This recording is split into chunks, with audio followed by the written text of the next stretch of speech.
Let's see this question. आपको यहाँ पे दिया हुआ है how to convert aromatic amine to an azo dye, provide the reaction and conditions required. देखिए यहाँ पे जो रिएक्शन मेनली यूज किया जाता है, जो रिएजेंट यहाँ पे यूज किया जाता है वो होता है sodium nitrate, sodium nitrate plus HCl, मतलब NaNO2 और HCl। ठीक है, उसके बाद यहाँ पे एक रिएजेंट तो ये हो गया। दूसरा यहाँ पे हम लोग जैसे फिनोल वाला ग्रुप है, ठीक है, फिनोल है, या फिर यहाँ पे जो बीटा नैफ्थोल है,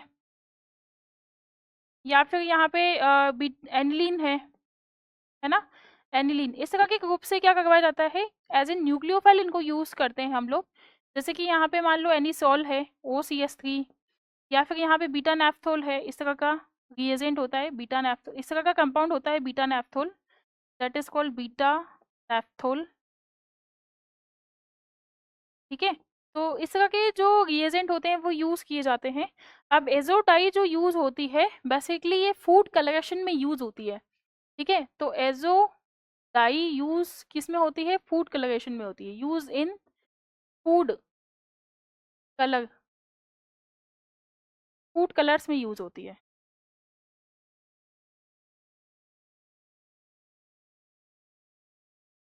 फूड कलर्स में यूज होती है।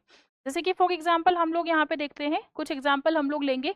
जैसे कि मान लो मैंने यहाँ पे लिया OH, ठीक है, इसकी कौन कौन सी रिएक्शंस पॉसिबल हो सकती है, यहाँ पे हम लोग दो चार रिएक्शंस को देखेंगे। सबसे पहले मैंने लिया फिनॉल के साथ रिएक्शन, और यहाँ हमने फिनॉल के साथ रिएक्शन करवाई किसकी, बेंजीन डाइजोनियम क्लोराइड की, ठीक है, N2Cl की, N2+Cl-। तो ये एज ए न्यूक्लियोफाइल इस पे क्या करता है, अटैक करता है N2+ पे। तो यहाँ क्या बन जाता है, एजो कंपाउंड बन जाता है, और -HCl यहाँ से निकल के अलग हो जाता है। तो बेसिकली इसमें क्या बनेगा, OH N double bond N, और इस तरह से ये एजो एक कंपाउंड बन जाता है। ठीक है, that will be the azo compound.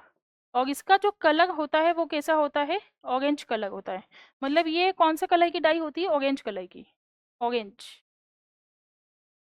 Orange die. ठीक है, इसी तरह से जैसे मान लो कि हमने यहाँ पे क्या लिया, अमीन्स लिया, ठीक है, जैसे मान लो एनिलीन लिया, तो एनिलीन की रिएक्शन हम लोगों ने यहाँ पे करवाई। मान लो मैंने यहाँ पे लिया NH2, ठीक है, NH2 की रिएक्शन मैंने यहाँ पे लिया बेंजीन, और इस बेंजीन पे मैंने किसकी रिएक्शन करवाई, सपोज यहाँ पे मैंने लिया N2Cl, ठीक है ना, N2+Cl-,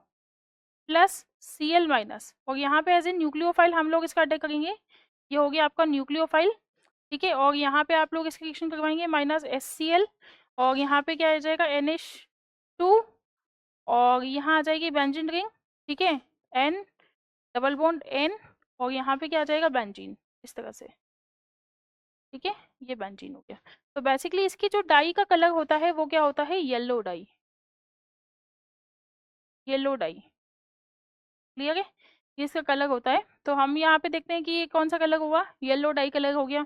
उसी तरह से आप रिएक्शन और भी करवा सकते हैं, जैसे कि आपने यहाँ पे देखा OCS की लिया मैंने, ठीक है, OCS की एनिसोल, इसकी रिएक्शन हमने करवाई वही बेंजीन डाइएजोनियम क्लोराइड के साथ, बेंजीन डाइएजोनियम क्लोराइड के साथ। तो एज ए न्यूक्लियोफाइल ये इस पे क्या करता है, अटैक करता है, और यहाँ पे वही एक रेड कलर की डाई बनती है। ठीक है,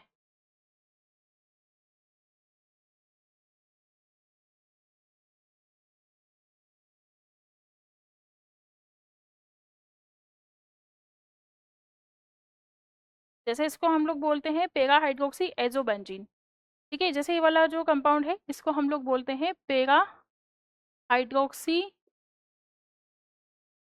एजोबेंजीन। क्लियर है, इसी तरह से हम लोग इसको बोलते हैं पेरा पेरा अमीनो एजोबेंजीन, एजोबेंजीन। ठीक है, बेंजीन। ऐसे इसी तरह से हम लोग इसको बोलते हैं पेरा मिथॉक्सी एजोबेंजीन, पेरा मिथॉक्सी एजोबेंजीन। इसी तरह से हम और भी रिएक्शन को देखते हैं। एक और रिएक्शन में हम लोग लिखते हैं यहाँ पे, जैसे सपोज मैंने यहाँ पे लिया बीटा नैफ्थोल, जैसे सपोज मैंने यहाँ पे लिया बीटा नैफ्थोल, और इसकी रिएक्शन मैंने करवाई N2Cl के साथ, तो हम लोग यहाँ पे इसकी रिएक्शन करवाएंगे N2 प्लस Cl माइनस के साथ। तो हम इस रिएक्शन को यहाँ पे करवाते हैं और इसमें क्या बनता है, इस तरह का कंपाउंड यहाँ पे बनेगा। तो बेसिकली इसमें क्या जुड़ता है, इस तरह से OH, और यहाँ पे आपने जोड़ा इस तरह से N, डबल बॉन्ड N, और इस तरह से यहाँ पे जुड़ जाता है। ठीक है, तो यहाँ पे बेसिकली ये कौन से कलर का डाई बनता है, ये भी येलो कलर का, सॉरी ऑरेंज कलर का डाई बनता है, ऑरेंज डाई, ऑरेंज डाई। तो बेसिकली ये सब जो रिएक्शन है, इन रिएक्शंस को क्या कहा जाता है, एजो कपलिंग रिएक्शन कहा जाता है।